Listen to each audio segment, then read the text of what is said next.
ನಾವು ಮತ್ತೊಂದು ಕಡೆಯಲ್ಲಿ ನೋಡ್ತಾ ಇದ್ವಿ, ಮತದಾನ ಪ್ರಕ್ರಿಯೆಯಲ್ಲಿ ಭಾಗಿಯಾಗಿರುವಂತಹ ನವದಂಪತಿ ಹೊಸದಾಗಿ ಇವತ್ತಷ್ಟೇ ಮದುವೆ ಆಗ್ತಾ ಇದ್ದಾರೆ. ಆದರೆ ಮದುವೆಯ ದಿವಸವೂ ಕೂಡ ಮತ ಚಲಾವಣೆ ಮಾಡಿ ನಂತರ ಮದುವೆ ಶಾಸ್ತ್ರವನ್ನು ಮುಂದುವರಿಸುವುದಕ್ಕಾಗಿ ನಿರ್ಧರಿಸಿರುವಂತಹ ನವ ಜೋಡಿ ಈ ರೀತಿಯಾಗಿ ಮದುವೆಗೂ ಮುಂಚಿತವಾಗಿ ಓಟ್ ಹಾಕೋದಕ್ಕಾಗಿ ಬಂದಿರುವಂತಹದ್ದು ಕೂಡ ದೇಶದ ಬೇರೆ ಬೇರೆ ಭಾಗಗಳಲ್ಲಿ ಈ ರೀತಿಯಂತಹ ದೃಶ್ಯ ಇವತ್ತು ನಮಗೆ ಕಂಡು ಬರ್ತಾ ಇದೆ. ಮಂಗಳೂರಿನಲ್ಲಿ, ಮಡಿಕೇರಿಯಲ್ಲೂ ಕೂಡ ಇದೇ ರೀತಿಯಂತಹ ದೃಶ್ಯಗಳು ಕಂಡು ಬರ್ತಾ ಇದ್ವು.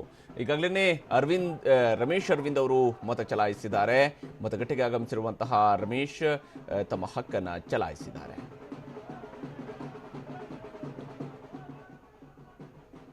ಬಹಳ ಬಿರುಸು ಪಡ್ಕೊಳ್ತಾ ಇದೆ ಈಗಾಗಲೇ ಮತದಾನ ಪ್ರಕ್ರಿಯೆ. ಬೇರೆ ಬೇರೆ ಕಡೆಗಳಲ್ಲಿ ಬಿರುಸಿನ ಪ್ರಕ್ರಿಯೆ ನಡೀತಾ ಇರುವಂತಹದ್ದು. ಮತ ಚಲಾವಣೆ ಮಾಡಿ ಬಂದು ನಂತರ ಮದುವೆ ಶಾಸ್ತ್ರವನ್ನು ಮುಂದುವರಿಸ್ತಾ ಇರುವಂತಹ ನವ ಜೋಡಿ ಇದು. ಅವರು ತಮ್ಮ ಬೆರಳಿನಲ್ಲಿ ಶಾಯಿಯನ್ನು ತೋರಿಸ್ತಾ ಇದ್ದಾರೆ, ಇಂಕ್ ಹಾಕಿರೋದನ್ನು ತೋರಿಸ್ತಾ ಇದ್ದಾರೆ. ಈ ಮೂಲಕ ನಾವು ಮತ ಚಲಾಯಿಸಿದ್ದೀವಿ ಅನ್ನೋದನ್ನು ಅವರು ಮದುವೆಯ ದಿವಸವೂ ಕೂಡ ನಾವು ನಮ್ಮ ಹಕ್ಕನ್ನು ಮರೆತಿಲ್ಲ, ನಮ್ಮ ಜವಾಬ್ದಾರಿಯನ್ನು ಮರೆತಿಲ್ಲ ಅನ್ನೋದನ್ನು ತೋರಿಸ್ತಾ ಇರುವಂತಹ ನವ ಜೋಡಿ.